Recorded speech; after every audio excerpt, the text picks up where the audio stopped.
So this week, on the first ever episode of Southside of the Spectrum, we're going to tell you all about our family, why we're starting this channel, and why you should stick around and keep coming back. So grab a brew and we'll be right with you.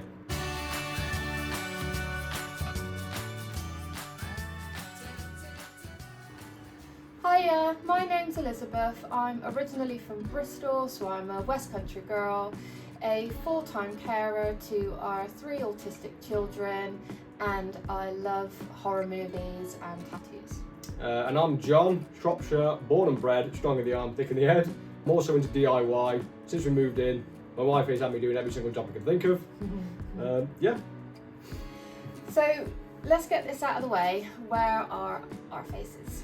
The only reason we're not showing them is because of our children. Obviously, because of their autism and some of their learning difficulties, it's going to be quite overwhelming for them to be sort of approached if we do get in anything on the street. Yeah, it could sort of trigger them off even on the best of days. So we're sort of going to stay anonymous for the time being. See how things develop. You never know. Stuff will change in the future.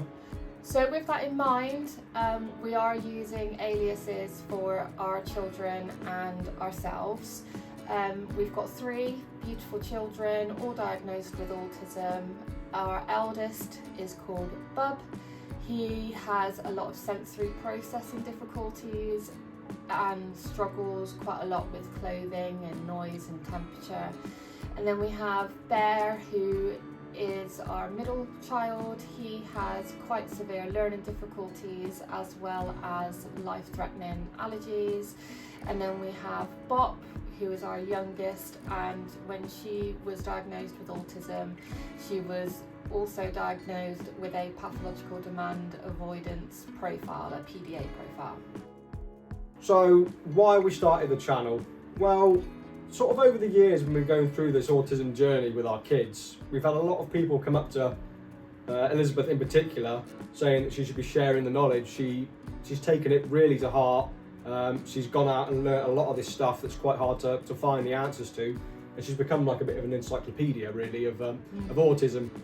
Anything from trying to get the ball rolling from initial assessments to getting ECHPs, extra support you need, and especially the big one, filling out those forms that are endless. Yes, lots of form filling. Yeah, you've done your fair share of tens of thousands of pieces of paper. Yeah. You're sifting through it. So yeah, it's just really to sort of share the knowledge and how we've dealt with it, how we've sort of sought the information, and just a way of sharing it with other parents going through Similar situations. From the start of it, from that initial sort of doubt that something is not as normal as it should be, up to actually getting assessed, getting the support and help you need, ECHPs, big one, even stuff going from Motability, questions, are you sort of eligible for it? We'll sort of touch on that. Other sort of charities that can be beneficial to you as well. Yeah, we will look into sharing sort of any information on financial support that could be available to you, emotional support that could be available to you, and just sort of sharing some of our experiences and some of the stuff that we do as SEN parents, which might hopefully work for you. Also, it might not, as we know, every child with autism is completely different. Yeah. We're also going to touch on as well, like sort of an average day in the life. We'll speak about what sort of hardships we've been through, some of the good days as well, and how you sort of deal with the emotional side as well as the practical, Yeah. Form filling, and then the real side of it, the parenting side. So, but it's going to be different for everyone. We're just going to try and give you some of our experiences and see if that can make you see the bigger picture, if you will. Yeah. It's not all doom and gloom. It's at the end of the day, it's just another way of seeing life, autism. Yes. So yeah, there's nothing wrong. You've done nothing wrong as parents and guardians. It's just another path. That's all we'll say. So a day in our life now is very different to what it was a few years ago when the children were smaller. We will touch on that on a later episode. That's completely different to the sort of days we're having now. Yeah. How they were when they were younger. It's nothing like it is now. No, not at all. They are still very much routine based. and they are very particular in their likes and their dislikes, and it's things like having to cook 3 separate meals 3 times a day to suit, you know, either their likes or their intolerances. Let's not forget the 5 o'clock start in the morning, regardless of what time you put them to bed. Yes. You put them to bed at midnight and they'll still be up at 5 o'clock in the morning. Like literally like clockwork, they'll come in and the battery start doesn't the day. drain, does it? It definitely doesn't, no, especially with our youngest Bop. Oh yeah. She's a Duracell bunny. Yeah, I don't know where she gets that energy from, to be honest. Yeah. No, not at all. In terms of schools as well in our day-to-day life, so there goes to a specialist school, whereas Bop and Bub go to a mainstream school. So the routine for that is different, trying to navigate. So basically what has to happen in the morning is you'll load up the Bub and the Bop into the car. I will wait at home for the bus to arrive to collect Bear, take him to school. Got to sign all his medication in from his EpiPens and his Loratadine. Make sure that's all in order, inhalers. Like that. So he goes on the bus, comes home at the same time again, you know. Yeah. And then they like their bubble baths as well, sort of dinner, bubble baths, chill time. Again, one likes a warm bubble bath, another one likes a colder bubble bath, one doesn't like any bubbles. Yeah. So yeah, again, there's always one that wants to go for a shower as well. When you're trying to get them showered, one needs to have a bath. And yeah. It's interesting. Yeah. Obviously we touched on it quite briefly before, but this is going to be sort of telling you what to expect out of our channel.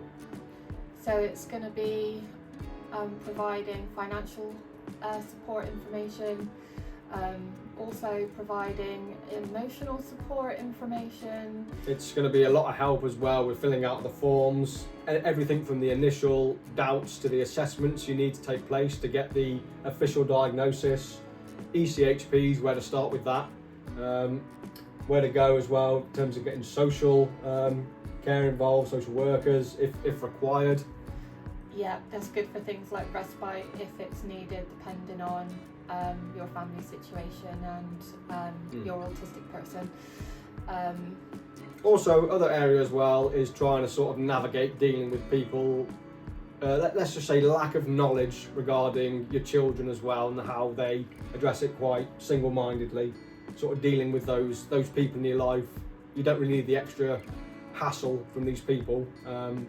But again, at the end of the day, a lot of it is lack of knowledge that you can share with them and hopefully educate them. Yeah. I say again, we don't have all the answers to everything, but we have a lot of experience.